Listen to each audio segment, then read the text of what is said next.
eventually people are going to say, what the hell is going on? No matter how far you go into the dark, when you flip, you go exactly the same place to the light. In our galaxy, everything.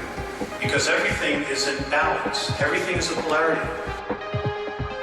I think it's just going to get weirder and weirder and weirder, and finally it's going to be so weird that people are going to have to talk about how weird it is.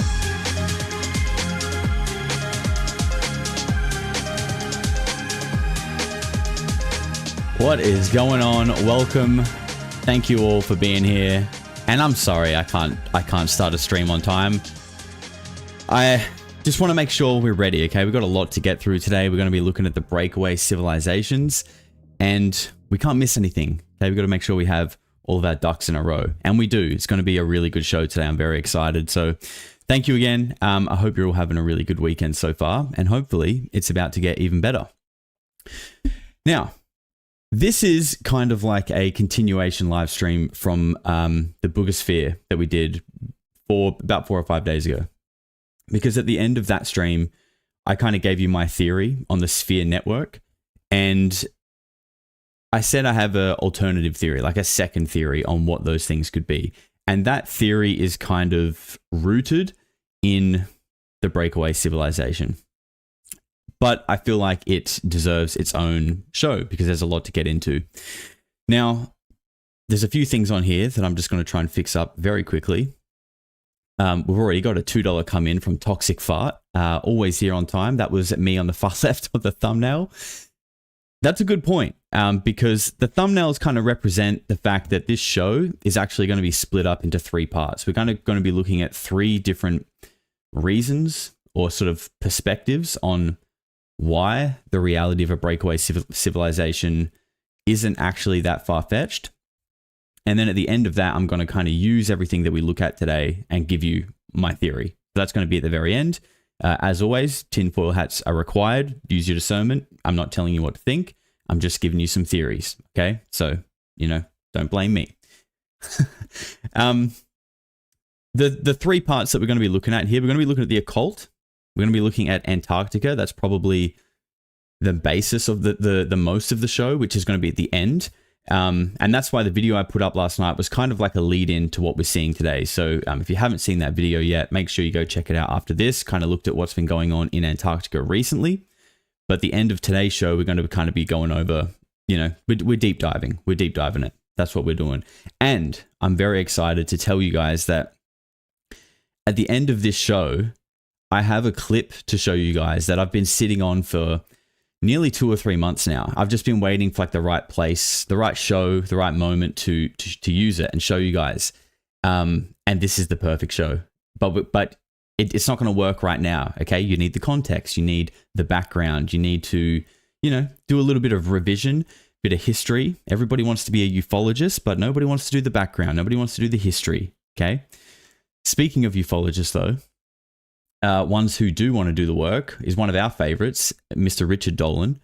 And he actually coined the term breakaway civilization. That's where it comes from. We've heard it a lot recently. Stephen Greer says it. Catherine Fitz was talking about it, who is friends with Richard Dolan.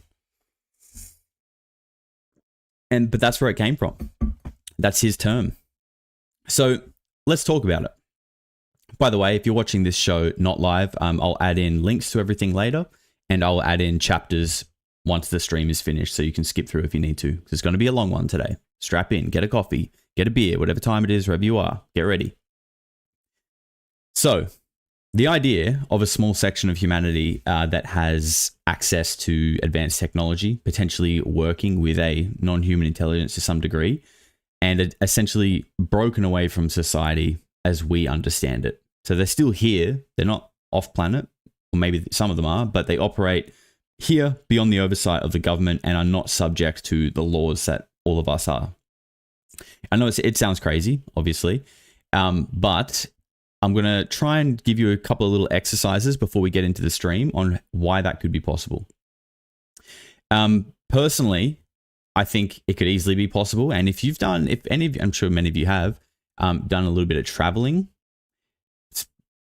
particularly to like more remote places or like third world countries, that perspective becomes quite easy to see and understand, because like relative to us as like a single human being, you know, we can only take in so much data with our five senses. Earth is a very big place versus relative to one single person, right? There's billions of people out there right now, all having their own problems, breakups, success stories, and to each and every one of them, their life and their perspective is like the right one, or it's the main one. Okay, all of our lives, our own lives are the main life, right? Because that's just the way it is.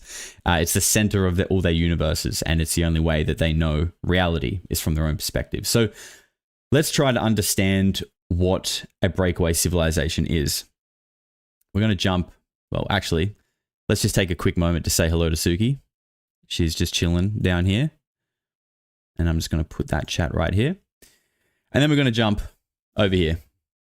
And yeah, that's right. I listen. I hear you guys. I read your comments. You know, the white t-shirt was hard to read. Look, I've done a little something for you. Hopefully that makes things a little bit better. We're always 1% better every stream. So, breakaway civilization. I'm just going to give you something to try and stimulate your mind a little bit, get you thinking. Okay? Do you guys know what this photo is? Get in the chat if anybody knows what this is a photo of. We've got a couple of photos to go through here. Does anyone know what this is or who this is? I'm going to skip to the next one. Maybe it looks a little bit more familiar now. Yep, there we go. North Sentinel Island. That's right. Don't go there. Yeah, what is correct. Do not go there. This is right here, you know, not too far away from Thailand, from India. It's in the Nicobar Islands, actually. Any Four Orbs fans in the chat? This is North Sentinel Island. These are the Sentinelese people. They're one of the last uncontacted tribes in the world. And allegedly, they've lived in isolation there for like thousands of years. And there are 3 notable cases recently of people going near them and not coming back. So the next question I want to ask you guys is, what do you think we are to them? What do you guys think we are to the North Sentinelese people? Because we're not, you know, okay. And I'll ask another question while you guys answer that one. What do you think the North Sentinelese people, demons, cannabis, gods, monsters? No, we're a breakaway civilization.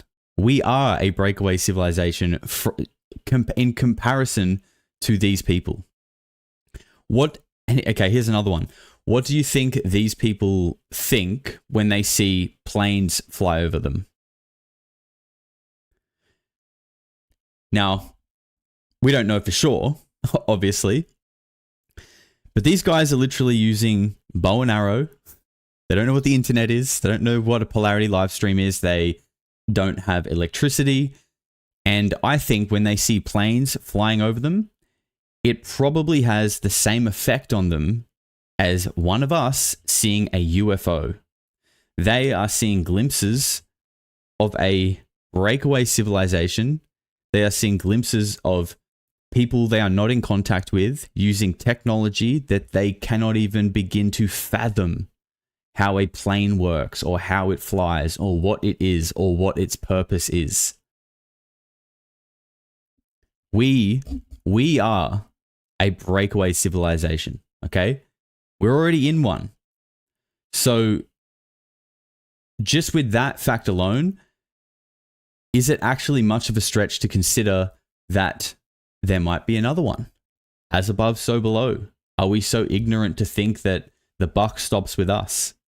Are we naive to think that our grain of sand size perspective, remember, just one human, small perspective of the entire world, and, you know, are we naive enough to think that our grain of sand sized perception of the world and reality contains the all-encompassing truth about our existence?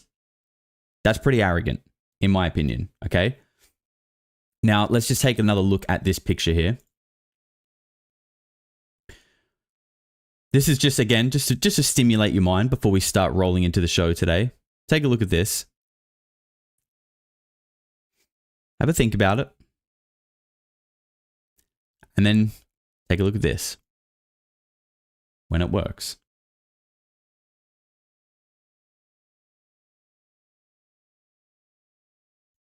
Sort of see what I'm getting at there? As above, so below. I don't think we're at the top. I think we're somewhere in the middle. And just like these guys, we, to them, are doing things that just make no sense. They cannot fathom. They don't know what the technology is. An iPhone probably just seems like magic to them. And, you know, as above, so below. Right? So I've got 2 quick clips to just kind of finish off this part of the show. Just, you know, get the mind stimulated. Get you on the same level as me before we really dig into it. And we're going to take a look at this clip here. You might have seen it before. This is in, where is it? 1976, Papua New Guinea. And this is a Caucasian man with a tribe, probably similar to the Sentinelese people. And he's showing them a mirror. Just a mirror. And these guys get their mind blown. Dutilleux tries to win over the natives with a mirror.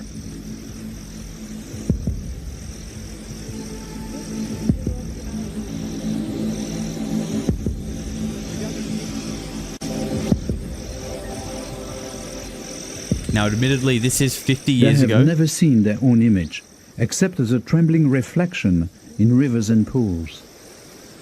Look, this guy's wigging out. They're wigging out looking at just a mirror. These are people. These are human beings, just like us. Is it an evil eye? A trick of the living dead? Either way, it cannot be investigated without due caution. Isn't it interesting that he's saying, like, you know, is it an evil eye? Is it a trick of the living dead? I mean, no, dude, it's a mirror. But it's funny how, like, we almost get these same kind of comparisons to, like, UFOs. Like, oh, it's demons. It's evil. You know? And in reality, it could just be like, no, dude, it's just a spaceship. Like, it's relax. It's just a spaceship. You know, it could be the same thing. Look, this guy's scared of it. Of a mirror.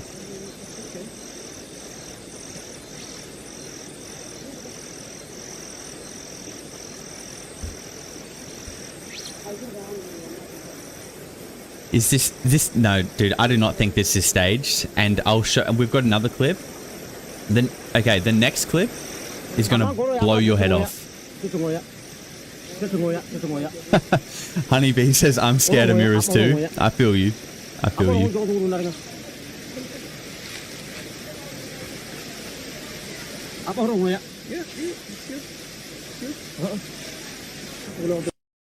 People are saying that is staged. I don't think so. I don't think so. And you wait till you see this next clip. Where are we? Okay, now this was from that was from 50 years ago. Okay, it's a long time ago. This next clip is from 2 years ago. And this is from a big YouTuber called YBS Youngbloods. He's an Australian.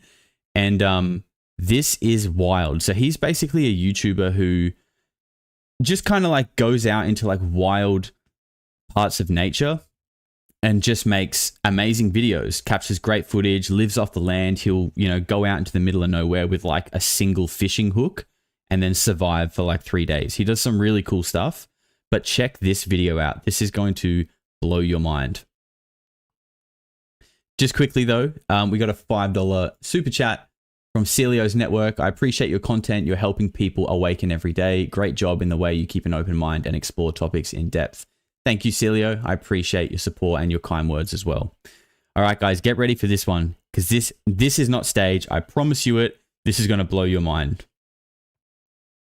Through generations and permission from the traditional owners, this is now Brett's Island. He has invited us to stay. Welcome, Lokwakaya Island. So we're about to hop in the boat and see those islands way in the distance there. We're heading towards them. They're the islands that Brett trades with and where all the locals are from. But they haven't really seen people like us before, except for Brett. So anything can happen. Let's hop on the boat and just go for an adventure.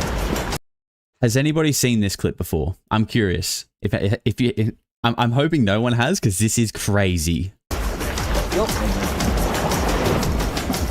I promise you this is legit.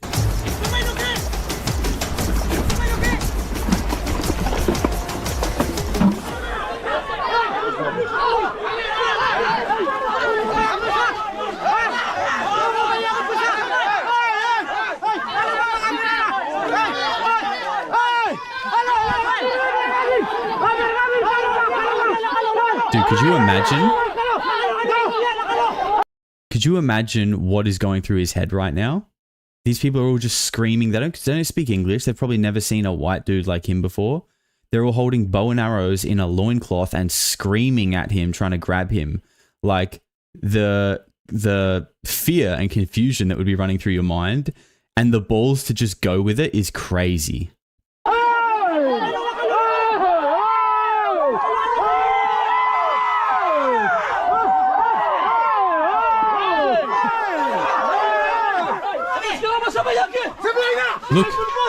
Look how dirty his back is just from them touching him. Like these people fully just live in the jungle or on this island. Like they don't shower.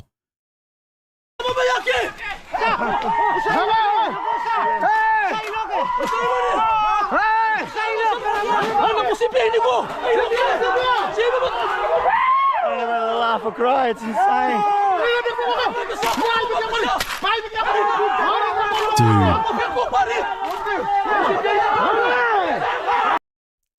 So is anybody still unsure about Breakaway Civilizations? I don't know. This is 2 years ago.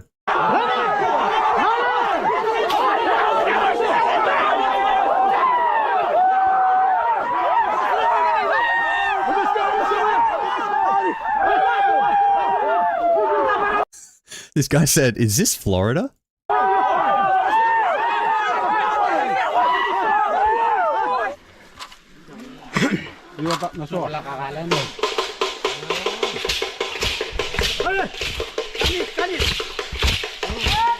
Pretty crazy, right? That video is absolutely insane. Now we don't really. It's only a short video. I will link it after the show if you guys want to go and check it out. But his name is YBS Youngbloods. Huge YouTube channel. He's really cool. If you guys want to go and check that out. But that kind of ends our little appetizer for the show, because I just wanted to get people thinking about the fact that oh, Suki's got the sniffles. I just wanted to get people thinking about the fact that, you know, this idea of a breakaway civilization, if you zoom out, is actually not that crazy. And in fact, in some way, I think we might actually be one in some kind of crazy way. Another super chat in here, $5 from Yoza. This is a masterclass, Josh. Surprising how we take the natural world for granted despite having the best intentions to save the world. I totally agree. Hey, I think Suki wants to leave the live stream. Come on your bed. Come on, Suki. Damn. She told me she was excited for the live stream. Now she wants to leave. All right. Well, we can move into the next part of the show. Suki, on your bed. We can move into the next part of the show. I think someone's at the door. That's why she's upset. We're going to get straight into the occult stuff now. Okay, we're going to go from that to the deep dark rabbit hole. Okay, now we could argue. Well, I wouldn't even argue it. I would just say that likely the difference between us and them is knowledge. It's simply just knowledge, right? And that knowledge is sort of what is like, knowledge is what is meant to be, it's used for like having an orderly way of life, right? The more knowledge you have, the more you should be able to have a democracy, freedom, rights. It creates order. A system is what I'm trying to say.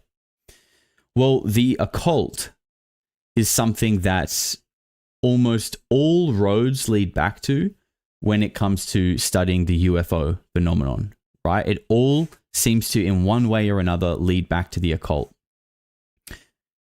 Ancient Egyptian mystery schools, secret societies, Aleister Crowley, Jack Parsons, sex magic, Scientology, real creepy shit, okay?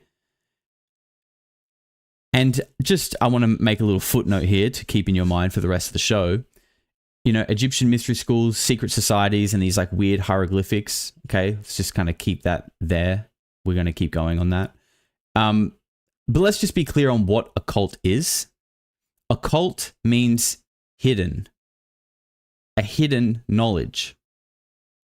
So what if this knowledge is so powerful that understanding it and having a like complete grasp of it would be like us becoming, like our society becomes those tribes, and those with the occult or the hidden knowledge are almost like, you know, the above species.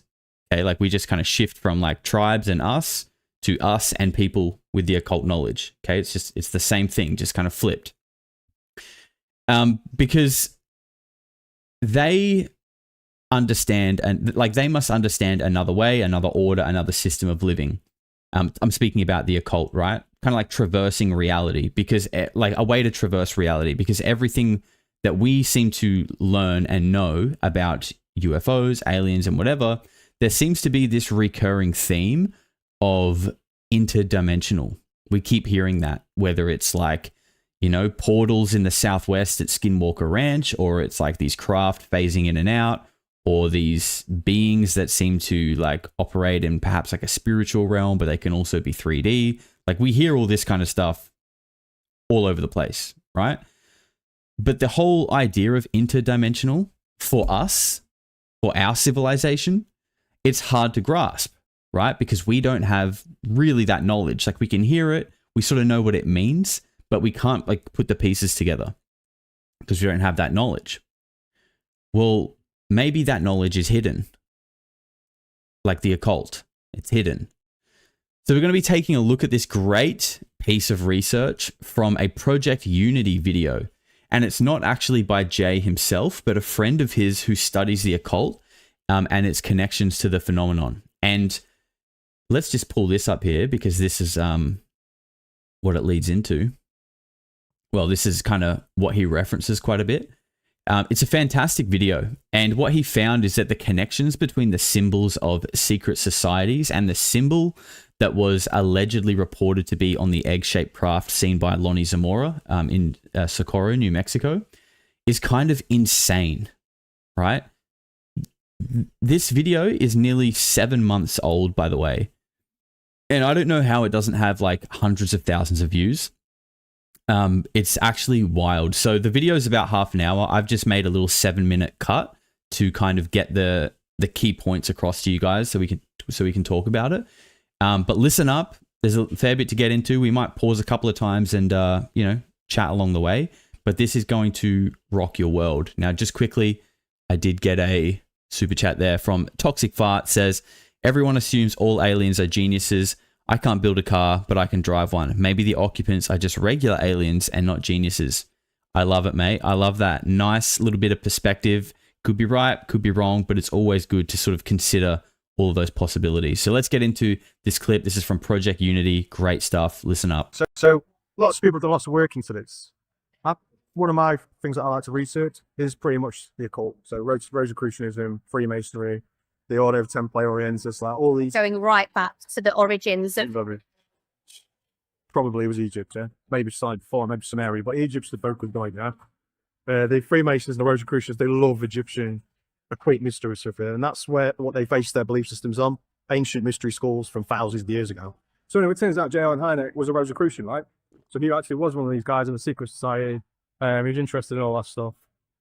So that bears quite a lot of J. Allen Hynek was a Rosicrucian into secret societies and stuff. Relevance on what his investigations turned into, because up until this case, he was a skeptic with UFOs. He was like, I don't believe anything. Oh. Nearly every single case he went to, Maybe they do. they saw Jupiter, it was just the right star. It was this, it was that. He's always really caught his attention. This one, he started to switch and started to say, I might actually think there might be something to this, right? Anyway, so then I was doing some private research into the history of some of these secret societies over the last 100 years. Because it plays into stuff like World War II. Like a lot of people involved in World War II were in these secret societies. Churchill was a Rosicrucian. Hitler with... Winston Churchill was a Rosicrucian. Influenced by occult systems like Victoria Society and And it all goes back, all the origins of this is Rosicrucianism. All roads lead to occult knowledge, it seems like. And guys, just quickly, I'm sorry to keep pausing it. We did get a new member earlier, Mona, who also gave the super chat. So please, weirdos, can we see some polarity, love, and hearts in the chat for our latest weirdo, Mona? But I found this. So there's an organization called Fedossi. Listen up. Listen up. This is crazy. Okay, sorry. I'm really sorry. I will leave the link to this video here. In this part of the video, like there was a whole thing about this video where when Jay was filming it, there was like this weird voice that came through that he, after the fact, says was not there in this little pub that they're meeting in. I've done some audio adjustments to this so you guys can't hear all the background noise because it's actually really noisy. But in the original, there's this weird voice speaking a language that no one can identify that comes through on the audio that Jay says was not there. Like that didn't happen, but it's on the original audio. So that's kind of in the original. We're not going to dig into that today, but that's just like another level of very strangeness that happened with this video. It'll be linked below after the stream. See? This is it. Oh, okay. Yes. Okay? Yes. Yes. All right. So Fedossi, they were a society that came together from the Rosicrucians to set up an overarching control system for secret societies and occult schools. They were like, well, let's bring it together. Let's formalize this. Let's, share ideas and try and bring it into one. Okay, so the reason they did that was because at the time there was like what they believed was lots of fake orders getting set up, lots of people setting up their own weird societies. These guys were all cults, really, but they just didn't like the other cults. So they fell out. Lots of people falling out at the time. So they made this to bring everyone together. And the symbol means the egg shape of it around it is a reference to the Egyptian cosmic egg. The Egyptians believe the universe was born from an egg. Cosmic egg. That's their belief system. So that's what that represented. And this is all written. Well, the design of the logo is explained by Fedossi themselves. The cross in the middle represents Christianity. Triangle represents Martinism, which is a branch of sort of occult thinking. And what they did was they married together, the Martinists married together Rosicrucianism, the occult mystery stuff, with Christianity. Right, so that was their thing. So that's what that triangle represents. That's their bit. And the square at the bottom, or the half square, represents the Greek mystery schools, because Freemasonry is based around a lot of Greek mystery school stuff here. That's called the Hellenic mysteries. So that there represents all of these things marrying together into you. That makes sense. Yeah. So as time goes by, a group was set up as an alternative to Fedossi. Okay. They didn't like the fact that what they were doing was pulling all these entities together into one, and they were like, we don't agree with it. We're separate from you, and our belief system is different to yours. Even though we're all calling ourselves the same sorts of things, we're different, and we're going to pull our guys together into one, and we oppose you on what you're doing. And they were called... Can't we all just get along? Guys, even in the occult societies, they got the same bullshit, same little politics, left and right. We don't like you. We're not like you. We do it our own way. Man, even in the ancient Egyptian mystery schools, they still got the high school drama. God damn. Fedossi. So as you can see, coming up here is all of the stuff about the Rosicrucian mysteries. Fedossi basically were, their opposition, and they didn't agree with it at all. So they split from Fedossi, became separate entities. And their focus, Fedossi's, was more on the removal of the Hellenic mysteries, which was represented on that logo. With the squares, and that's the Greek. Yes.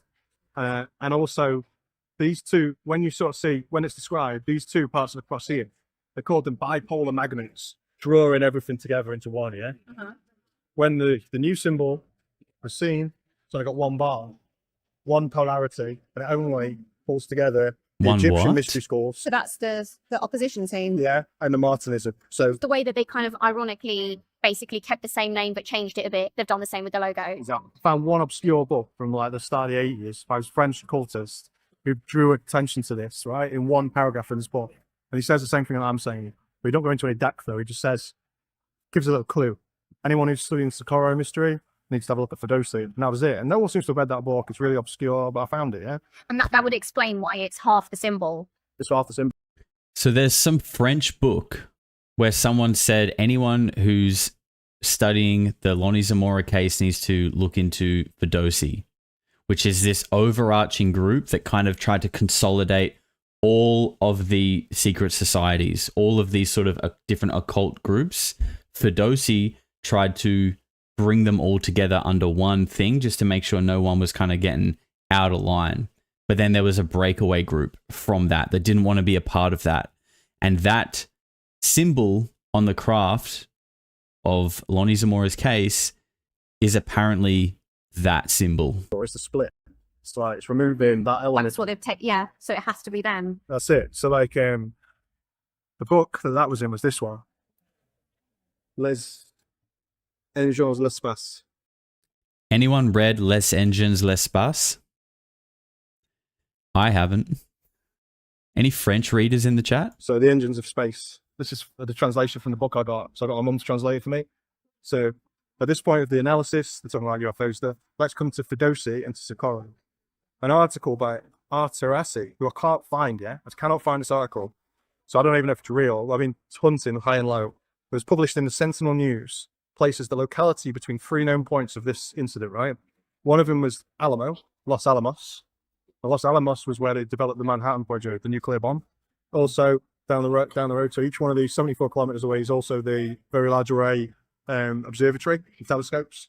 And 55 kilometers away from there was the Trinity site, the site of the very first nuclear bomb that ever went off. We've looked at the maps many times on the channel, guys, but that area of southwest of America, Trinity Test Range, Roswell, Dulce, New Mexico, Skinwalker Ranch, Bradshaw Ranch, Sedona.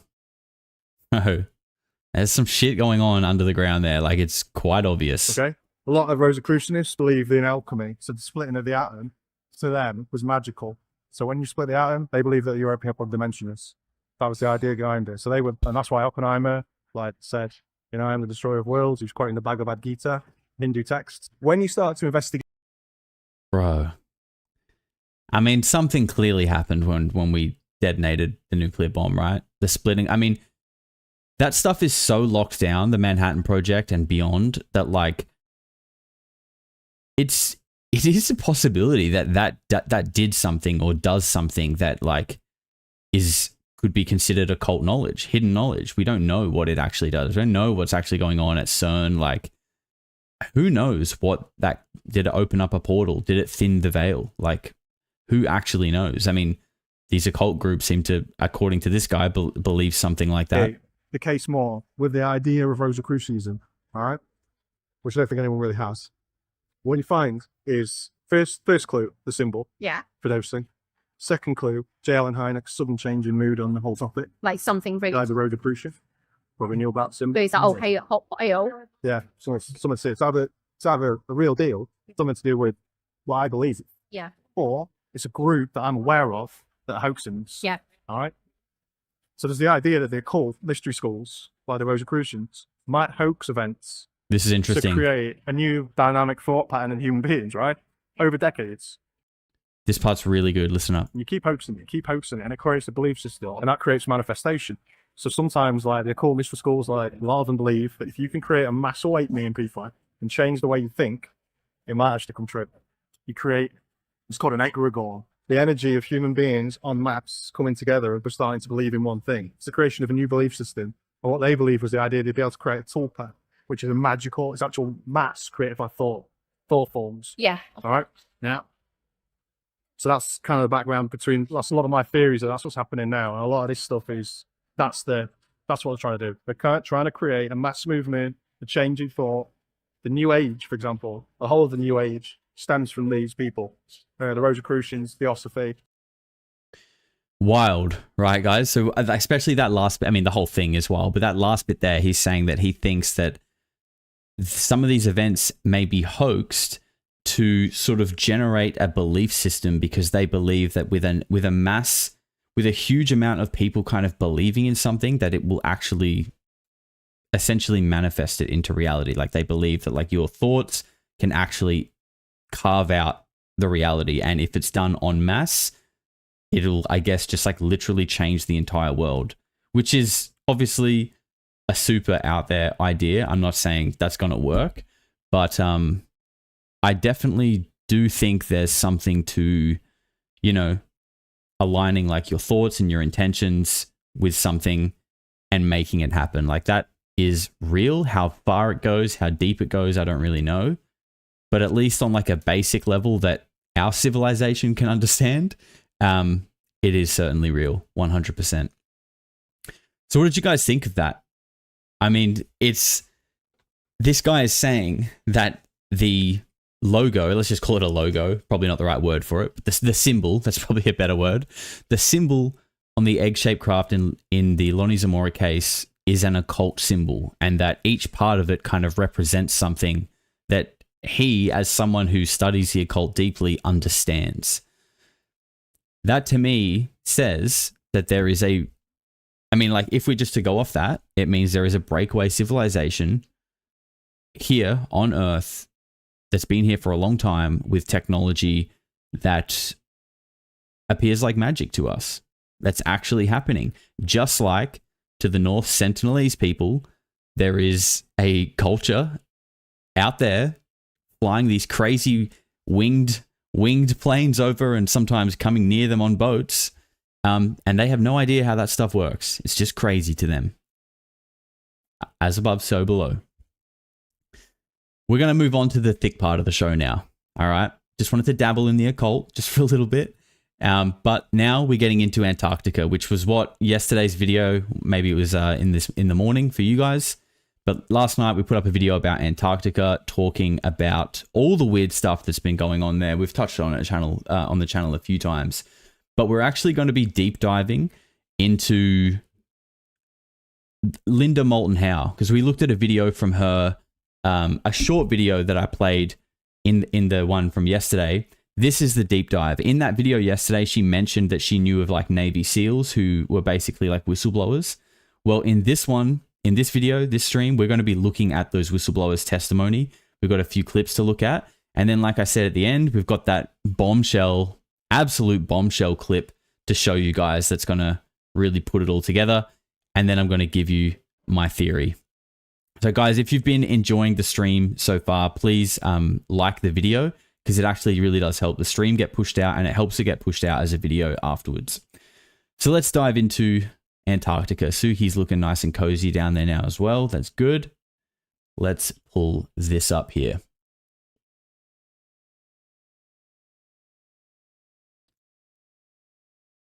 And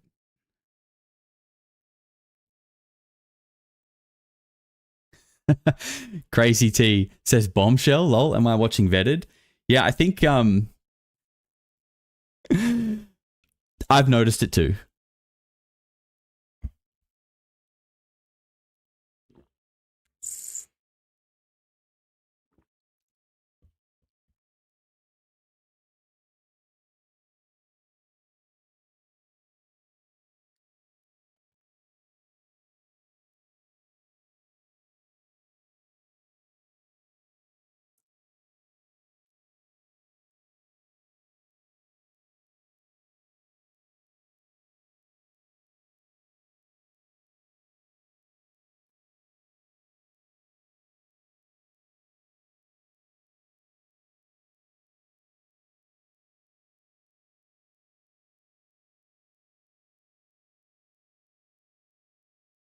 Oh, you guys got no... My bad.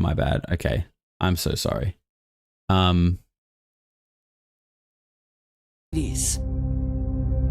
many years, astronomers have occasionally reported seeing unexplained lights on the moon. Military whistleblowers also report that the Cydonia region of Mars, famous for the 1.2-mile long and 1-mile wide face on Mars, has buried archaeology that matches the hieroglyphs and symbols on the moon and deep under ice in Antarctica.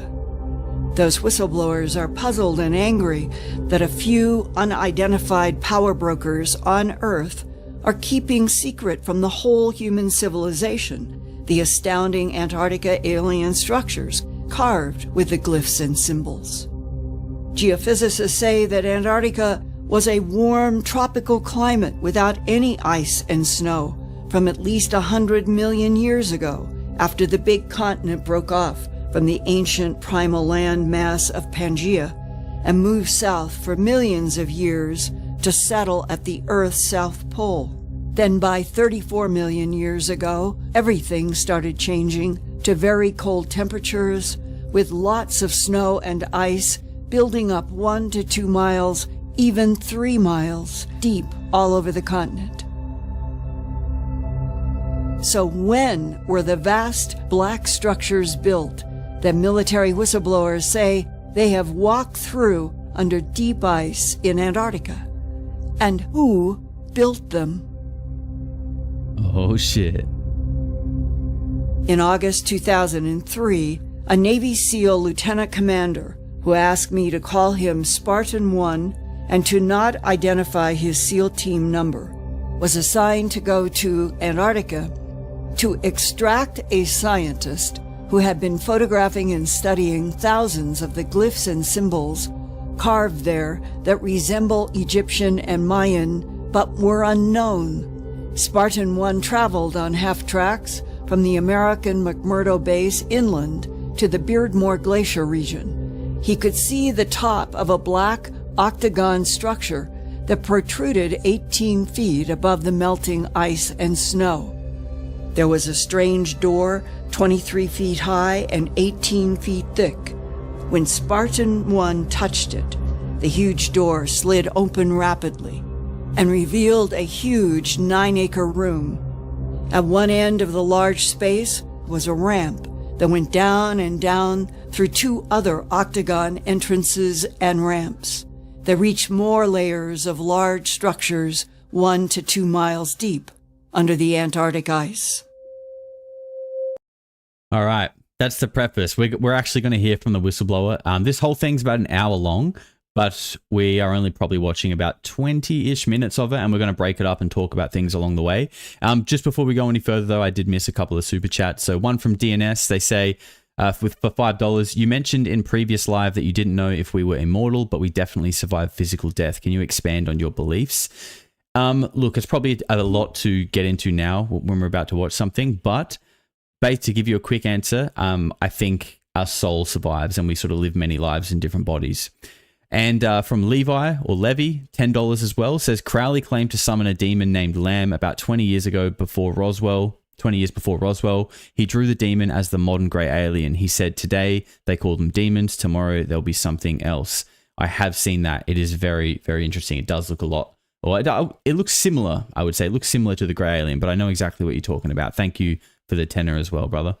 All right, let's dig into this thing. Here we go. For SEAL team, we were dispatched for, unofficially, was a research reconnaissance mission.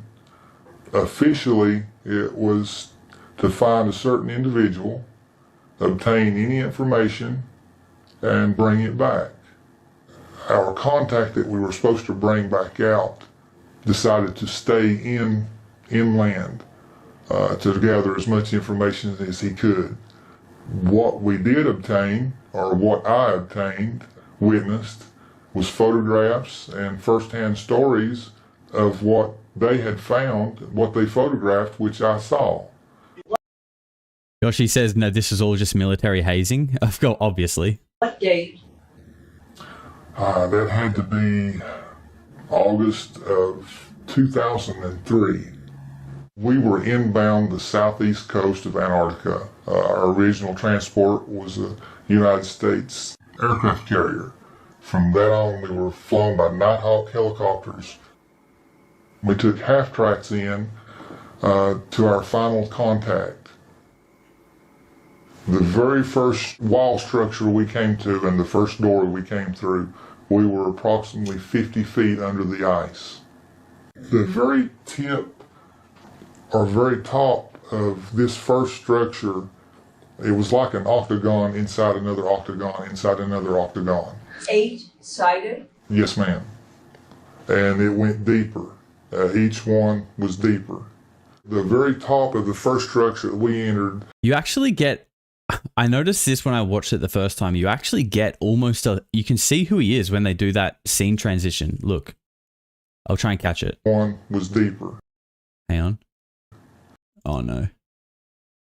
I feel like that's about as good as it gets, but like you can kind of see, it looks like he has a goatee here. He's definitely white.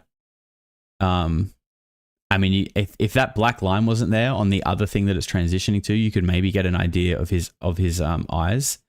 But I just thought that was kind of interesting. They really low-key revealed, like, you know, he's definitely got like some kind of small beard, but not up here, like just the goatee style. And he's white. I don't know. I just thought that was kind of interesting. The very top of the first structure that we entered, there was almost 18 feet poking from the ice. The rest of it was hidden under the ice. The first 17 to 20 feet that was sticking out were made of black basalt. To look at them in the colored photographs, they look like shiny black marble. Do you mean that any of us, if we went into McMurdo and we got on a truck that could go on the ice, and that we would see shiny? You would have, yes, you would have no, you would have to see it. There's no way of not seeing it. Why aren't other people reporting this? Either paid off not to speak or scared, threatened. And why would people be threatened about reporting archaeology in Antarctica? Good question. Because I think of other things that they have found there, the technology,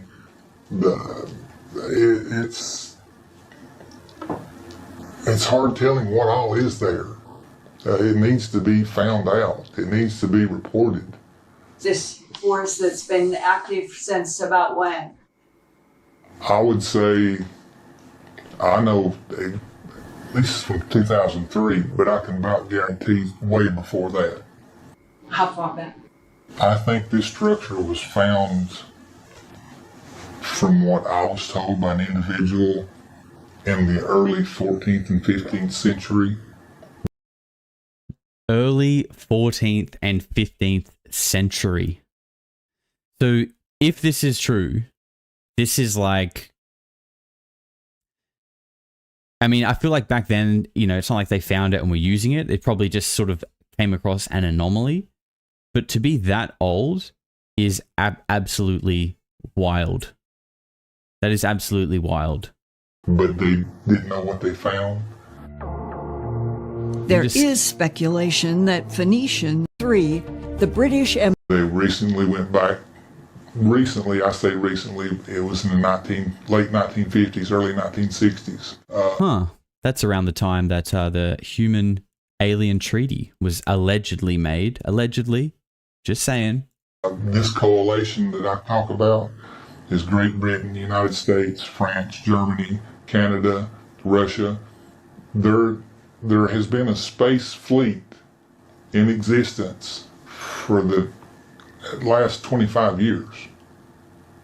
Secret space program. Remember what Gary McKinnon found? You guys remember what Gary McKinnon found? I mean, what if it's all true? As Richard Dolan says, what if it's all true? When you say space fleet, who is paying for and operating? All of this coalition countries. Can you name the very specific part of Antarctica?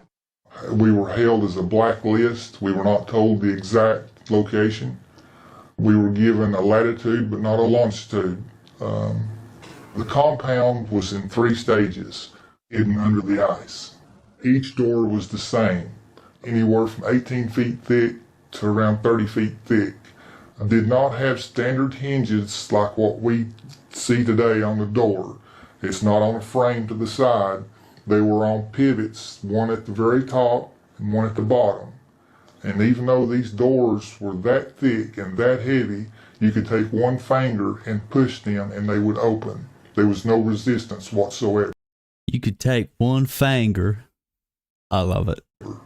What about the ceilings, hallways, floors? As far as walking into certain rooms of the lower structures, the light automatically turns on. The walls themselves were anywhere from 18 feet thick to 30 feet thick, and that was from both the base to the ceiling. It was lighted from the inside, but we could not find the source of light. It was a lime green in color. A lime green? Yes, ma'am. What if this room would glow lime green in Antarctica? The walls themselves looked like it was backlit from the base of the floor or the top of the ceiling. It would look like somebody had put a light under a cabinet to hide the light. You could see the light itself, but you could not see the light fixture. There were no lamps, no bulbs, no wires of any kind. Sounds like a hidden technology. Maybe an occult knowledge, right? Kat says we love Southern Josh. You just wait. You just wait till I get to Louisiana. You're gonna hear a whole new side of me. I'm gonna be embracing all of it. Someone says Bethany says Richard Dolan had a really good interview with Gary McKinnon a few years ago. He did, and I've actually covered clips of that on my channel. It was a video that I did about the Galactic Federation like a long time ago. But yeah, I have covered that. It is very, very good. These structures, once you got inside, the outside temperature was at least 40 degrees below zero. Once you stepped inside these structures... I'm sorry for pausing. Ross Ice Shelf?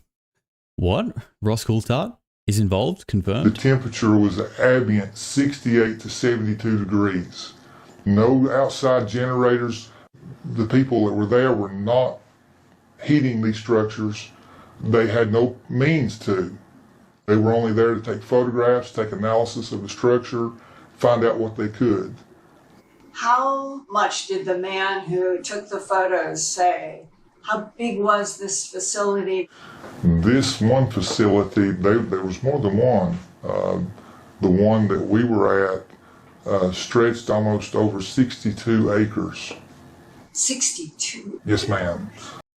62 acres. 62 acres is like 60 football fields. And there's no supporting columns, just one 62-acre room. What? $10 super chat from Julie Reason. She didn't leave a message, but thank you, Julie. I appreciate the $10 there a lot. Someone said, Josh, would you ever do hot ones? I would love to do hot ones. I love hot sauce. I love fried chicken too. That's part of what I'm looking forward to when I'm in the States. But I have this thing where when I have hot sauce, I get mad hiccups. Like crazy hiccups, and it's annoying because it ruins the experience. But I love it. But I usually have to like hiccup my way while my eyes are watering and I'm trying to eat it. And people are often like, "Are you okay?" And I'm like, got tears in my eyes, hiccuping. I'm like, "Yeah, I'm good. I'm good, bro." But I swear I am. The majority of it was under the ice. Ceilings were around 22 to 28 feet in height. The walls were lined with what I call hieroglyphics. There's that thing again. Ancient mystery schools, hieroglyphics. But nothing of hieroglyphics that I've ever seen in my life. They did not look Egyptian, they were not Mayan, but they looked similar to both. The only thing that I myself could tell from one of the panels that was on the walls would look like a star map or a star chart. The door. The door itself, 17.5 feet wide, 18 feet thick, 23 feet tall. When they dug up Göbekli Tepe, or they're still kind of digging it up slowly, right? But they've found star maps in there. And that place is what, like they're thinking 20,000 years old or something like that? I mean, come on. There is clearly, I mean, look at the pyramids. There are clearly have been societies on Earth with technology that we don't understand, that's far more advanced than us. What's happened to my camera? That were here before us, right? And think about this. If they were here before us and they have technology that's better than us, if there was something coming that could have wiped them out, surely they would have been able to build things, maybe underground, to help them survive that. What is going on with the camera? Do you know what I'm saying? I don't know. Just a little thought. Let's keep going. And that's the one with the black sun carved into it? Yes, ma'am. You open that door. They're still here. That's right, If mermaid. it pivots around, what's on the other side? The other side was a very large room that encompassed almost 9 acres. There was a ceiling complete, but there was no center pillars holding it up. It took me a good 15 minutes to walk from one wall to the next wall.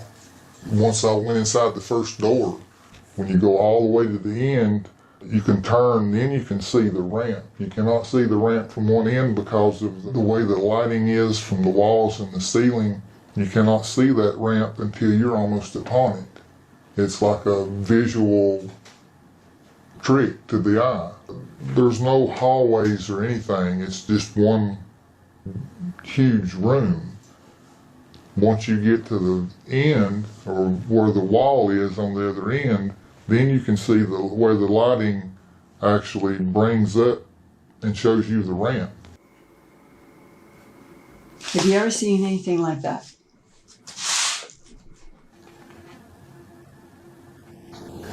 That was on the outside of the door of the structure.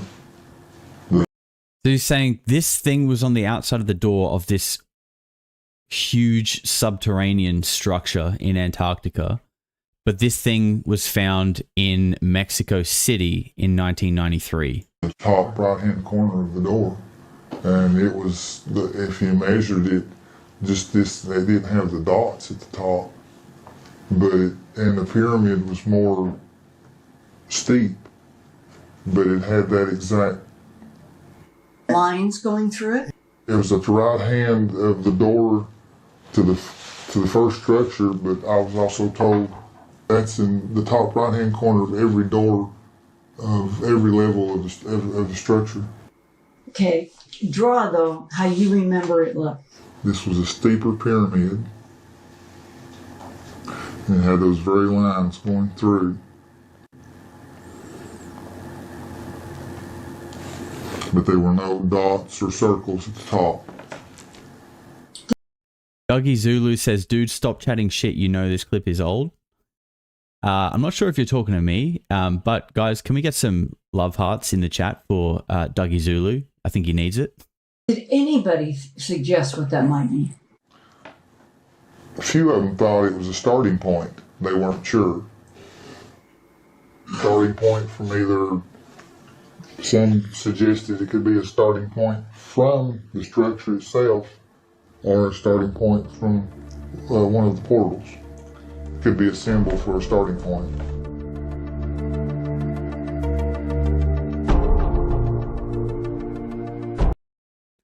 There you go, Dougie.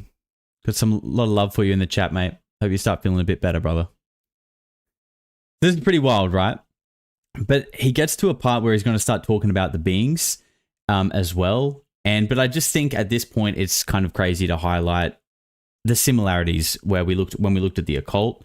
You've got the hieroglyphics. These things are apparently matching up in Mexico too, where there are also pyramids. I should have prepared them, but I have. I've been to Chichen Itza. I've been to Tikal in Guatemala, and I've also been to. I'm going to butcher the name, like Teotihuacan. I know I'm not saying that properly. I don't think I am. But the interesting part about those pyramids, they're the ones similar to. They're the ones near Mexico City. Those pyramids have like an almost identical layout to the pyramids in Egypt, and also the ones that are allegedly in Antarctica. They all seem to follow. Oh my god, my camera! They all seem to follow this weird structure, which people have also pointed out looks very similar to, like the things in like microchips. The way microchips are laid out, there's like some kind of weird similarity there. I don't know if that's just like something else, but there is that. Okay, I'm gonna put this camera in the bin in a minute. Oh, that's annoying. Okay, where are we at so far? We're at the 15-minute mark, so let's just keep watching. Actually, as far as except for minor differences in the eyes, the mouths, the 50s and 60s. As far as the aliens go, there's more than one race, and we've been talking to several races since 1950s and 60s. Do you have any details about the different types of races? The few that I have talked to that's actually seen these races, they are human form, look and act and talk like us, except for minor differences in the eyes, the mouth, the body structure. I haven't had any more detail told to me than that. All humanoid? Yes, ma'am. Blonde hair? That sounds a lot like what Jason Sands encountered, but it also sounds a lot like something else. Hair? Most no hair at all. Shape of the head? Human. Basic human shape. Some have larger skulls. I've been told that...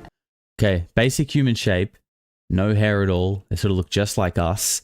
And somehow, with the divine timing, Toxic Fart has come in and said in the Stargate franchise, the starting point symbolizing Earth was a triangle with a circle on top. Now, my man, thank you for the $5. Because this description, to me, sounds a lot like this guy.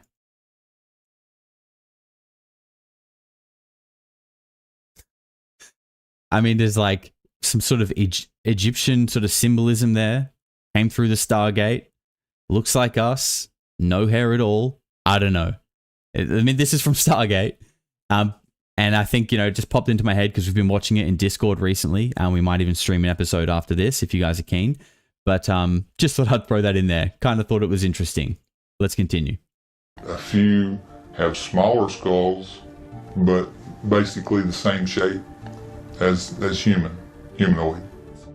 So what is the difference between Homo sapien sapien and these beings?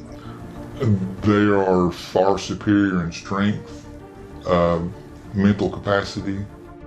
The individual that was telling me about it, strategically far superior. Stargate's supposed to be soft disclosure. I mean, my God, it certainly seems like it.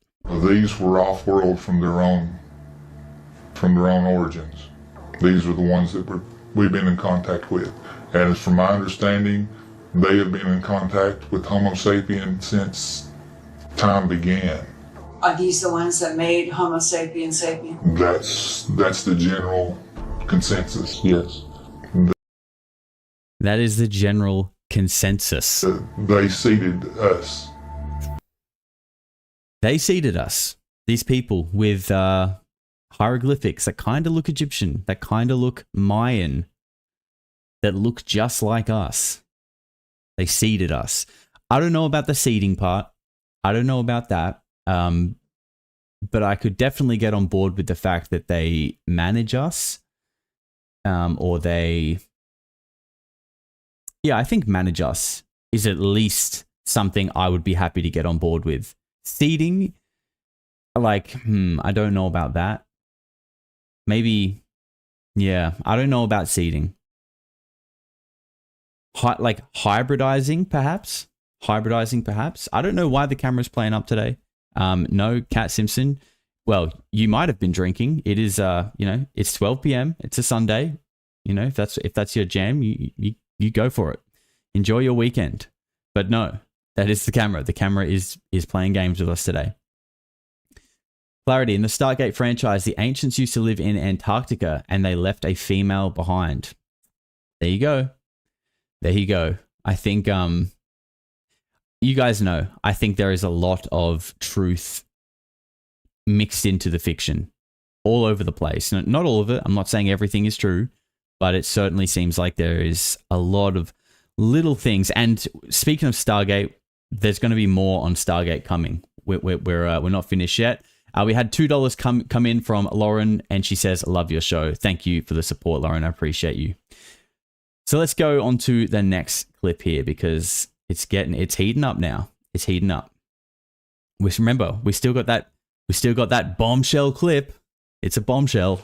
It's coming at the end, and well, that's if we make it, because I might put my camera in the bin in a moment.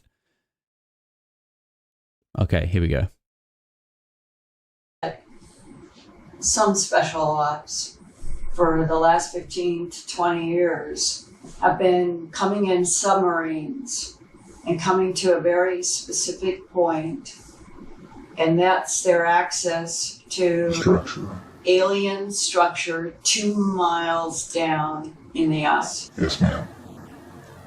Why do they go in submarine to that point and you went to McMurdo and went north?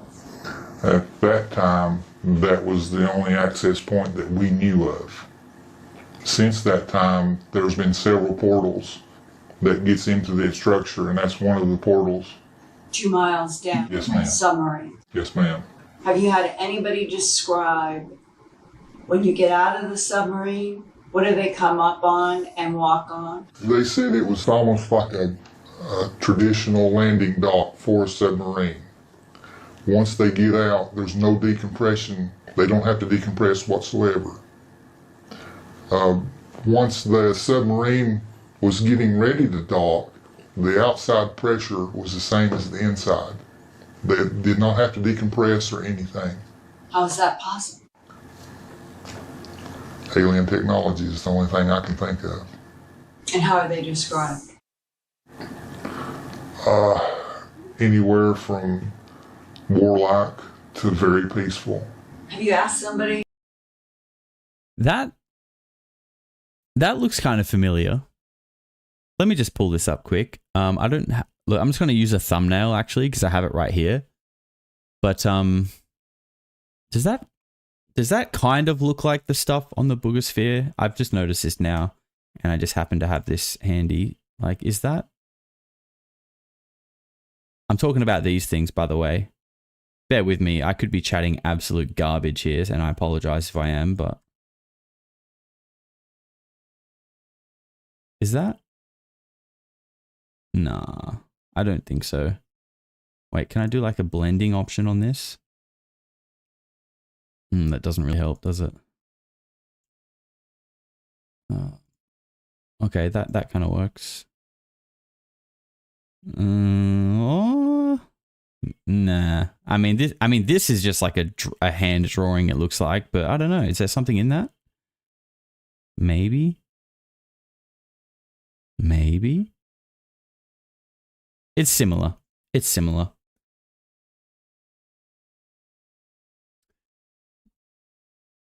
Josh, your Discord bot can suck it. You got banned. Take a seat, brother. Take a seat. Got to follow the rules around here. Who are the ones that want to destroy most of Earth people? I have, and I've not got an answer. What do people say to you when you ask? The ones that I did get to talk to that did know something said that I really didn't want to know. I said, yes, I do. That's scary. That is scary. Sorry, let me just replay that bit because I may have cut it off, but just listen to what the question and answer was there. And how are they described? Anywhere from warlike to very peaceful.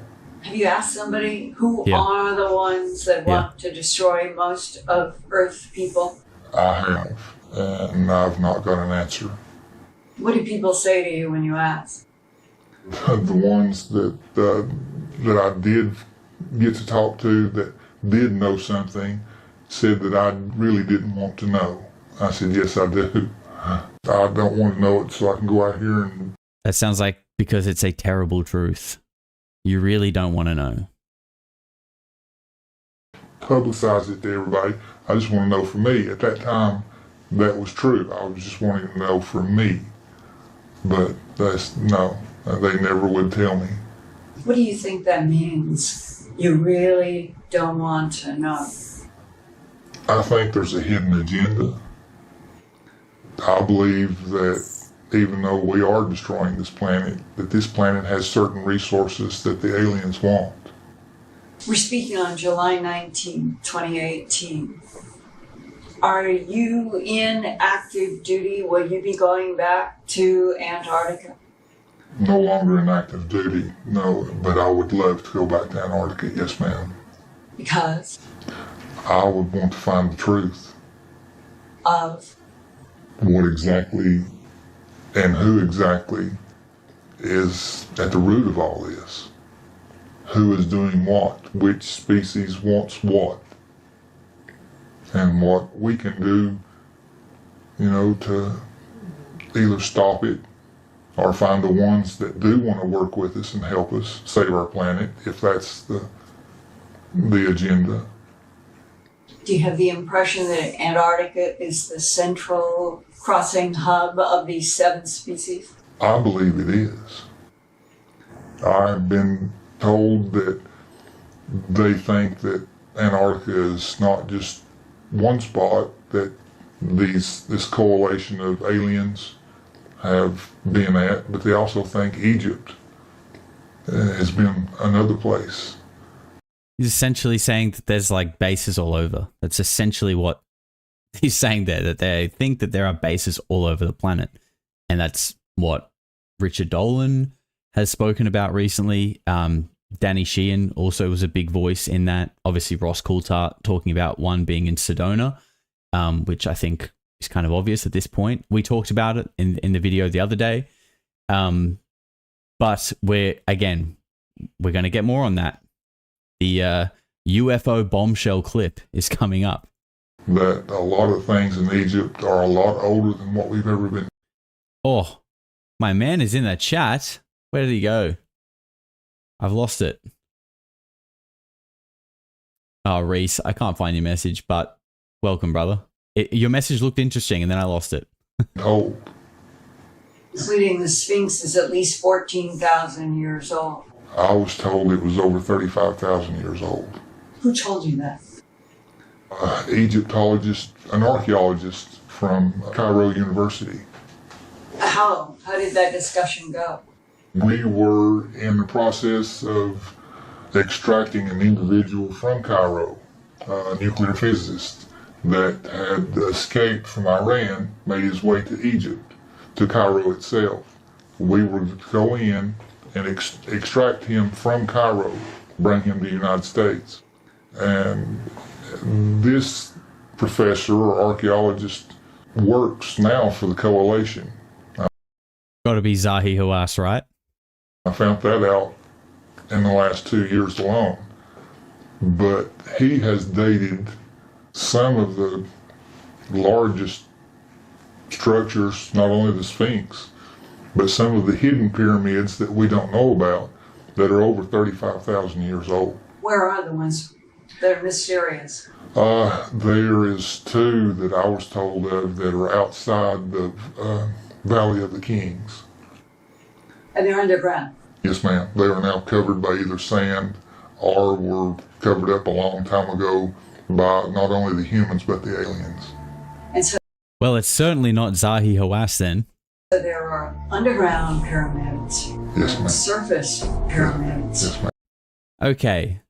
There are underground pyramids that are allegedly known about near the Valley of the Kings. And this is knowledge. This is in 2018, by the way, this interview. So this is likely happening. This story specifically is likely early 2000s, I'm going to say. And here we are in 2025 with all of these SAR scans and prophetic messages saying there is a new knowledge coming soon. The scans are saying that there are these pyramids and cities below the pyramids. This is a guy telling us that in 2018 that a physicist knew this stuff. Like, it makes sense why nothing is being done about these SAR scans, because they already know. Like, the people who actually can make a difference, they already know this shit, and they just don't want to tell us, and there could be a reason for that, and it could be like they don't know how to reveal knowledge that will likely shatter everything that you know. Like, how do you reveal that kind of knowledge? We've just got a couple of weirdos that have just joined the chat. Guys, can we please get some Polarity love and Polarity hearts for, I'm going to lose their names, for Big Ted and Cheat Code. Guys, thank you for the support. Welcome to the Weirdos Club. You're going to get access to extra members only videos and the members section of our Discord. And guys, if you're watching and you're not already in our Discord, please join from the link below. Reese, I see your messages coming up on my stream, but they're not coming up in my chat box.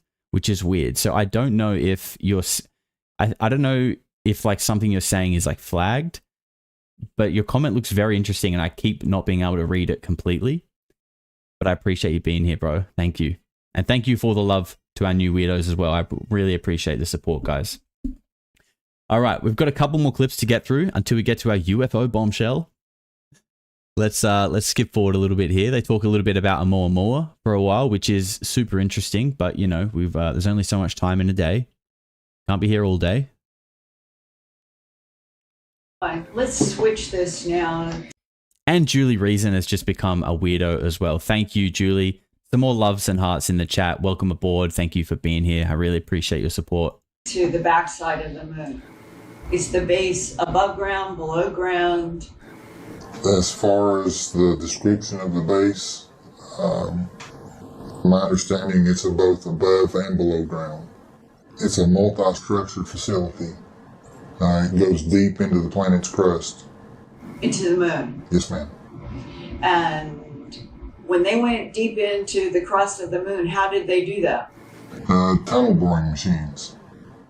And remember, Haim Shed said in 2021? I can't remember. It was a while ago. We've covered on the channel many times. Haim Shed that the US has bases with extraterrestrials on Mars and on the moon. And he was the head of Israel's space program for 30 years and a brigadier general in the Israel Defense Force. Okay, and he said that. And then he's never said a word since, ever, publicly. Also, Gia, welcome to the Weirdos Club. Thank you. All the memberships are coming in. I really appreciate the support, guys. It actually helps me out a lot, helps me put more into this content, and I honestly can't thank you guys enough. Thank you for the support. Some loves and hearts for Gia in the chat, please. when they went into the... Yeah, go on, Reese. Text me and I'll read it out for you. Because I know what you're saying. I think the word Nazi, to be honest, is getting flagged in the chat. It won't let me say it, but I'll read out your text if you text me. Deep into the moon, what did they find? The only thing that I do know is structures that are on the moon now, on the dark side. There are visible structures above ground, and there's multi-level structures beneath the ground. Well, how would we secretly build multiple structures above ground with Japan and China and others orbiting the moon? It goes back to the coalition. It's been happening for years. A lot of the times when stuff was going up and we were told it was going up for the International Space Station, it wasn't. It was going up for this moon. That's crazy. Installation. Who do you think is inside the moon base? I would have to say it's a multinational group. It would have to be members from our coalition. Great Britain, France, Germany, United States, Canada, yes. And I mean, as crazy as that sounds, that's something that, Stephen Greer always talks about, the transnational, movement, that this deep state is actually a transnational criminal organization, and criminal in the sense that, like, they just operate under their own jurisdiction, like they're above the law. They do what they want, essentially. Another two, man, they're rolling in. We've got a little membership train happening. Thank you guys, all of you, for the support. Wool Daddy, Valak, and Lauren. Oh, another 3 weirdos, guys. Lots of love and hearts. If you remember, you've got access to all of our cool emojis, member section of the Discord, members videos as well, and it honestly supports me heaps. I can't thank you guys enough. And $3 from Susie Sunshine for a new camera fund. Thank you, Susie. I appreciate you and your support, and I think I definitely need that because this one is annoying me. What did they do? It's just a trade route. It's a port. And the people who are in this base in the backside of the moon, what are they doing? Where do they go? I think they're training, and as far as where they go, I'm not sure where they go, but I know it's many light years away. There have been others who have said that the hieroglyphs you have described in Antarctica match hieroglyphs that have been found in ancient archaeology on the moon? Do you have any information about that? I've heard of the hieroglyphs being found, but I haven't been shown any pictures of what they may look like. Spartan 2, do you have any firsthand, even discussion information about the base on the backside of the moon? Sorry, just quickly, someone said, is the Discord only for members? No, not at all. Everyone is welcome. I'm probably going to stream an episode of Stargate in there after this. Everyone's welcome to come hang out, come watch Stargate. It's a lot of fun. We chat as we're watching it. But there is just a separate section in there for members, but it's open to everybody. Operations on Mars and Antarctica, all three being related. Yeah, I'm pretty sure from what information I've gotten that they're related somehow. I'm to the understanding that our installations we had help building by our friends. I was told that the dark side of the moon, there's not just, above and below structures. There's an operation going and they're building a mothership on the moon. They're mining materials. And that is correct. They're mining materials and building a mothership. There's 2,500 individuals, humanoids on the moon. And they're doing it because of low gravity and it's easier to build? Yeah, and the very low cost of this stuff that they're mining, that is something it's so easy to do. Now remember, this is in 2018, and they're talking about mining stuff on the moon. I'm sure you guys recently saw, oh gosh, what was his name? Steve something? The guy who was on Sean Ryan saying China are mining helium-3 on the moon. Just thought that was kind of an interesting thing to point out. So much easier to do it there than it is to do it here and get it up there. All of this, after last night and today, leaves me with this kind of haunting impression that we are split, at least in two completely different worlds. Breakaway Civilization. One is already out in space, moving out into the Milky Way galaxy. That some sort of... One is already in space, moving into the Milky Way galaxy. One is here on Earth. And one is stuck on North Sentinel Island. Okay, one is still deep in the Amazon. Just getting water from a well. Okay, there are multiple breakaways. We are just one of them. That's just my theory. It's not... If you take that as truth, that's on you. That's on you, bro. I take no responsibility for that. It's just my theory. Of ally intelligence that may have been involved with our creation, manipulation of DNA and already evolving primates to create humans. Then we already have bases or places where humans are going in other solar systems with the help of these allies. I'm left with this feeling that a decision has been made, that it is vital for Homo sapiens sapien to get as many bases off of the Earth as possible, as fast as possible, and that whatever happens on Earth may not be defendable. Well, it's a very plausible scenario, yes ma'am. What do you... I think that it very well can happen. Have you had even a bar discussion with the men that we have talked about that are your mentors about the bottom line that Earth may have to evacuate? That Earth may not be able to evacuate, and therefore Earth will be the target zone, but we will have enough humans out to continue the species. There's okay, now that was wild, but guys, Reese has just sent me... Okay, let me read out Reese's message. So guys, if you don't know, Reese Dalton Morgan, I've interviewed him on the channel, and he recently did an interview with Ross Coulthart.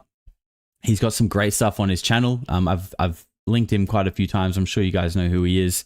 He does some great work. The message he sent in the chat before, this is wild, guys. This is actually wild. We're going to take a little detour here. That sun symbol, okay, I'm actually going to see if I can find it just quickly. so we can talk about it. Okay, so this was the symbol that this guy is saying he saw in this Antarctica base, right? Okay, this is what Reese just sent me.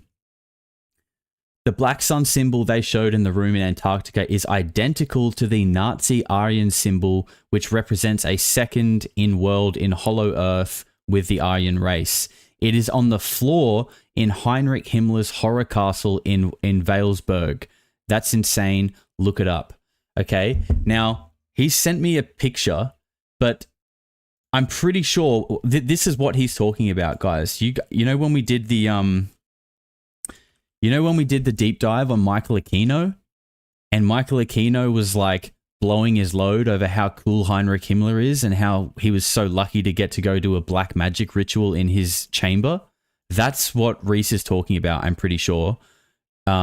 Let's quickly look at that clip because I've got the photo. Reese sent me the photo, and if it's not in this clip, I'll pull up the photo. But just to give you an idea, I'm sure I've played this clip before. I'm sure you guys have seen it, but this one happened to belong to wait, no, that's not the one. General. Hang on a sec,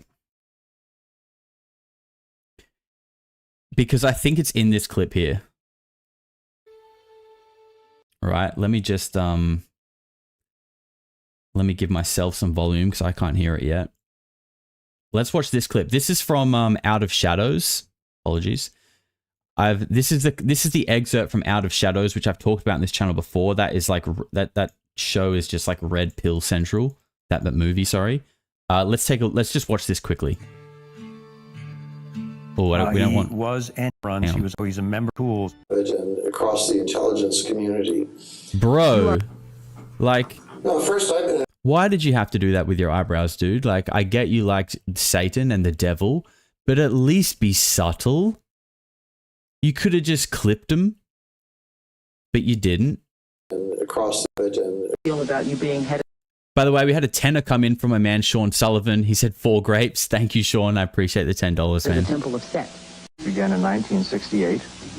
The Army has paid very little attention to it, the same as it would to anybody who is, say, a follower of Hinduism or of Buddhism or any other. No way he just like casually is like, oh, you know, it's just Satanism like Buddhism. Bro, they couldn't be any more different. He just tried to compare Satanism to Buddhism.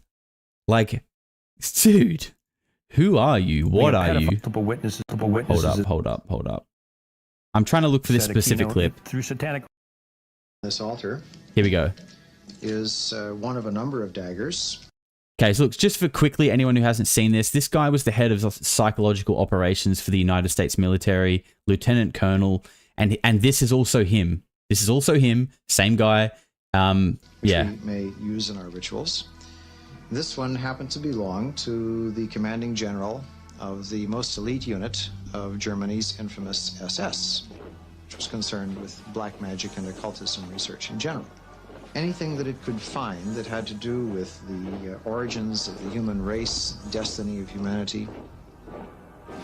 The perverted view of the occult held by Heinrich Himmler was of an evil magic that could help create a new master race. Wavelsberg Castle is where he performed his ceremonies. I have been to the Wavelsberg, which still preserves Heinrich Himmler's ritual chambers to this day, and have conducted a black magical ritual in the so-called Hall of the Dead beneath the Wavelsberg. Okay, I think this was the screenshot that I was thinking of, and it may not actually be, so we might have to pull up the picture, but just keep listening. This particular dagger is inscribed to our comrade in the Leibstandarte Theodor Wisch, Brigadeführer, a major general in the law. All right, there's a bit too much music in there, but okay, we're going to pull this picture up here, guys. This is nuts. This is actually kind of nuts, right? So let's go back to here. This is the symbol that was found in this alien-looking base in Antarctica. And this is that place that Michael Aquino was just talking about. This is, let me just make sure I don't cook it up. Yeah, this is on the floor in Walesburg, where Heinrich Himmler and the SS were practicing occult black magic. What? What? So you're telling me the Nazis really were in contact with aliens and have bases in Antarctica? Because it certainly looks like it. What if it's all real? Are you kidding me? Dude, I'm telling you, we don't know shit about what the hell is actually going on. Matthew Brown said it. We live in a carefully controlled reality. And that is crazy. That is actually insane. Reese, thank you for chipping in with that, brother. Guys, if you're not following Reese, the UFOZ, what are you doing? Honestly, one of the best modern UFO researchers out there. The guy is an absolute dog with a bone when it comes to digging this stuff up. Thank you, bro. Wild stuff, guys. That was a nice little detour there. I'm glad we took that one. But let's continue on with where we're at. So we're going to jump back to... We're actually onto the final clip here for this Linda Moulton Howe part. And then we're going to get to the UFO bombshell. All right. We're actually going to start the next one at 37:31. Okay, this will do. Has anybody talked to you about Wilkes Land? What I've heard that it's a portal. A portal takes you from one structure to another or to a vessel outside our atmosphere. Like an invisible elevator. This particular portal was underground, inside a structure. What did it look like? It had a frame, had hieroglyphics, whatever the meanings were, we still don't know. But the structure or the frame of this portal acted like a wormhole from point A to point B, a moon pool. A moon pool? The description I've been told looks Listen to this. exactly like a moon pool. Okay, what is a moon pool? A moon pool, say it's in a submarine that's very deep. You've got a hatch in the floor that is open to the sea. Water does not come in and flood the vessel. The ambient pressure keeps that water, but you can enter the water and ascend from it through this moon pool. And so, do you mean that, using the word moon pool, that you're saying that there's something that's vertical that looks like a moon pool? Looks like you're walking into the water, but it's not water. Sounds familiar. The ones I've been described of is square. Square? Yes, ma'am. It would be, I'm sure you've seen the movie Stargate. Yes, I have actually. Exactly same thing, except the... Right. Guys, give me 1 second.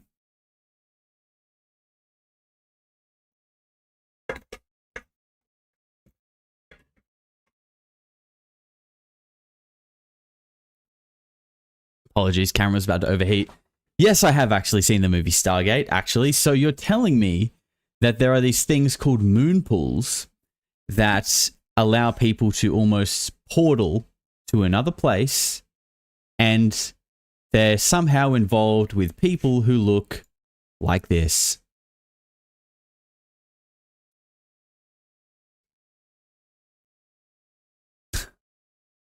What the hell is going on here? And, you know, what's interesting is, like, we always kind of hear that, you know, they kind of put a bit of the truth in and just kind of like twist it and change it a little bit. Like, you know, it's interesting that in the movie Stargate that the portals are circle, but this guy's saying that, you know, they were actually square. You know, it's just a little twist on the truth. Could be nothing. Probably not, though. We had a $5 super chat come in from EJ. He says, love the channel. Thank you for the research you do, Josh. My insomnia thanks you too. You're welcome, brother. I appreciate you and your support as well. Thank you, man.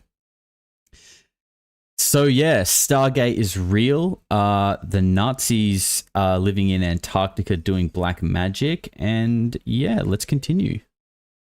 Frame is square, not round. With it looking like water. Yes, ma'am. Did anybody tell you what that is in this portal? Only that it takes you from point A to point B. There's several portals on this planet that I know of, that I've been told of. And has anybody said when you go from point A to point B, you're leaving this universe and going to another dimension? I would say some probably do, but the ones that they have experimented on, the point A being per se, HARP. HARP, there's a portal there.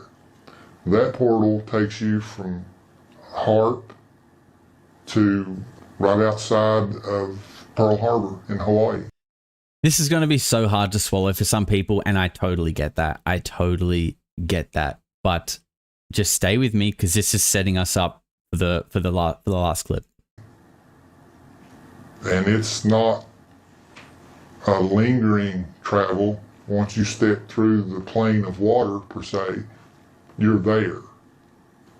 It's not like the movie Stargate that you see stars coming at you and clouds of space dust. Once you go through that plane of water, you're stepping on to point B. So you just literally walk, like one foot is on this side of the portal, you step through it, and you are there. You just literally, you're from Pearl Harbor to Alaska in a step. Keep that in mind. So what you're describing is that we're using extraterrestrial technology that are portals in which you can move A to B in space-time. And we're using it on the Earth to go from Alaska to Hawaii. The one that I know of that's been traveled through many times is at the HARP facility.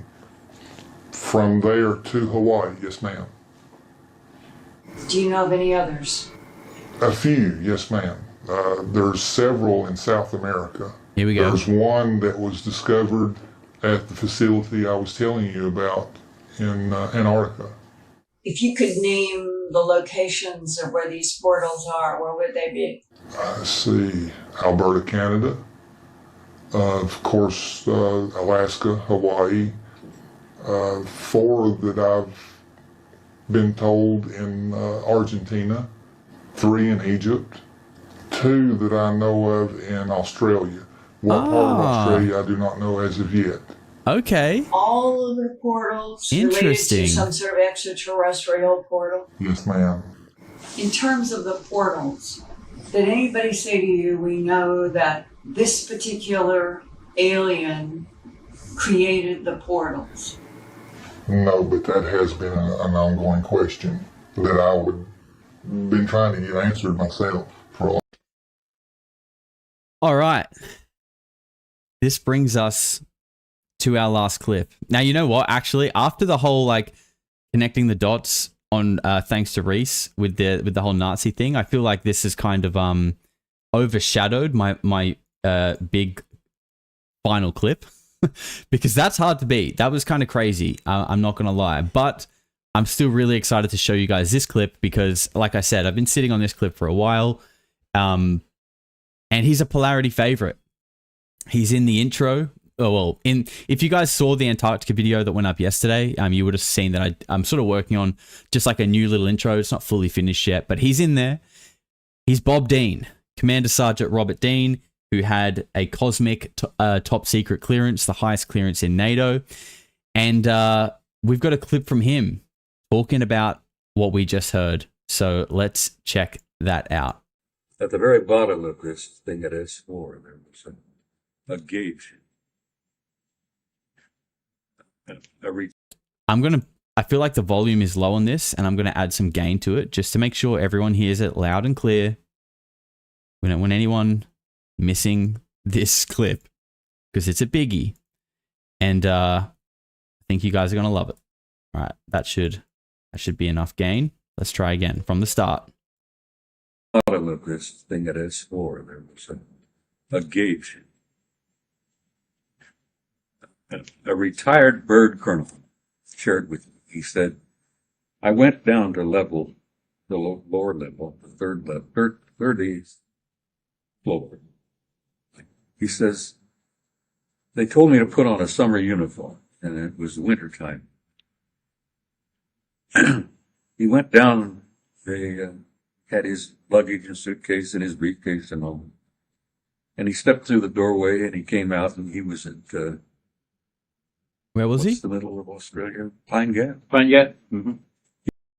He walked through a portal in S4 and he was in Pine Gap, Australia. That is what Robert Dean just told us. Let's keep listening. He went through a door at S4. And the other side was Pine Gap. Australia. Yeah.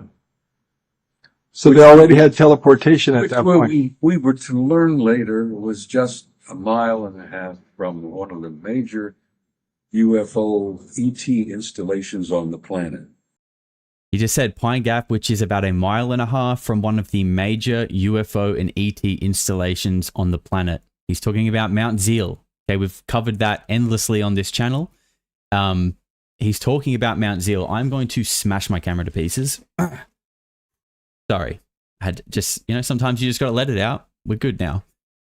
He's talking about Mount Zeal. Okay, and so I'm sorry I don't have subtitles on this. This is a very old video that was dug up in the archives. The ETs had a facility there from apparently over 100 years. The retired colonel told me, he said, I was in a state of shock. He said, I didn't feel a thing. He says, I went through the door. I'm in S4 in Nevada. He says, the next thing I'm coming up, being led off to a private set of quarters in a facility that is in Pine Gap, Australia. And he says, it took me a while to adjust to it. There is a portal just like the one that the Antarctica whistleblower described, just like the ones that we see in Stargate, that took this guy, a retired bird colonel, from S4 to Pine Gap in Australia. Okay, we're hearing this from multiple people, and he also brings up the fact that Pine Gap, Australia, is about a mile and a half from one of the known established ET bases, which remote viewers like Pat Price, Joe McMoneagle confirmed that they saw it. They could see this ET base, and that was in 1973 that those remote viewers saw that. And we're hearing this stuff, that there are portals around the world that can take you from one place to another in an instant. Stargates. Stargates are real. Absolutely wild stuff. And guys, if you're interested in that, where that clip came from, I have I want to say at least 5 hours of footage and stuff that we could dig into. And it's all about Area 51, S4 whistleblowers that you've probably never seen before. Even US military alliances with aliens. There's heaps of it there. And a lot of it I've not even fully dug into myself. And I think that could be the next rabbit hole that we sort of willingly nosedive our way into. Because, we could even do a week where every day we do an hour of just digging into that stuff. Because I think it could be so cool. We've got a couple of quick super chats before we finish up with my theory. Another $2, 20 pounds from Mish. That's 30 kangaroo dollars. Thank you, Mish. That's a massive super chat. Appreciate you. $2 from Toxic Fart says, thanks, Josh. I hadn't seen this Bob Dean clip. You're welcome, brother. Yeah, like I said, we were digging. We found it deep in the vaults, in the archives, and there's a lot to go through. And Kat Simpson celebrating her 5 months as a weirdo. Seriously, who's up for a road trip to the Northern Territory? Well, that could be a road trip you never come back from. You get too close to Mount Zeal. Who knows? So I think let's head over here. Suki's left the building, unfortunately. And let's get into my theory, because like I said, this is all a part 2 from the sphere network theory, where we spoke about I gave you my theory on what I think the sphere network could be. And in that theory, I kind of talked about that it's perhaps like a leftover artificial intelligence that is kind of in charge of guiding and looking after the planet, perhaps, or even reseeding a civilization. Okay, if you want to know more about that theory, go check out the End of the Sphere Network video. But I'm going to read you this theory and try not to go blurry at the same time. This won't be a problem next stream, I promise. Okay, so my theory is that these ancient civilizations are essentially not lost at all. You know, the ancient Egyptians, the Mayans, these people that were able to build things that we can't even replicate today. They're not lost, they're still here, and they are living in places beyond the harsh brutality of the Earth's surface with technology that we are not allowed to have. Just like in the three-body problem, as soon as anyone starts to figure it out or gets too close, they get shut down and they disappear. And that these spheres, these craft, these beings are all part of a breakaway civilization. And I wrote here a civilization that maybe helped Nazi Germany technologically leapfrog the world.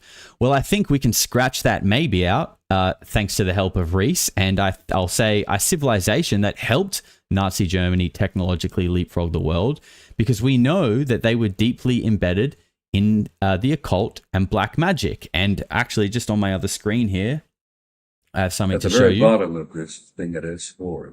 All right, Bob, let's get you to bed now. We have a quote here from Hermann Oberth. Now, Hermann Oberth was the father of German rocketry, okay? Before Werner von Braun, this guy, this is a quote from him, this is a real quote.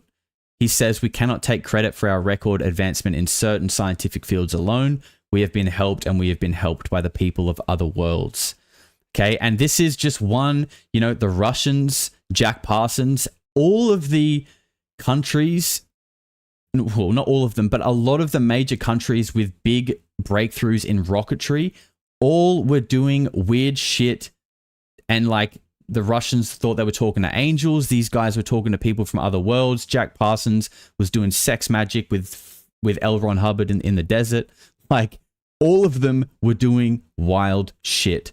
And I think the Germans, you know, they might have lost the battle of Germany and relocated somewhere around Antarctica, Argentina, you know, maybe both.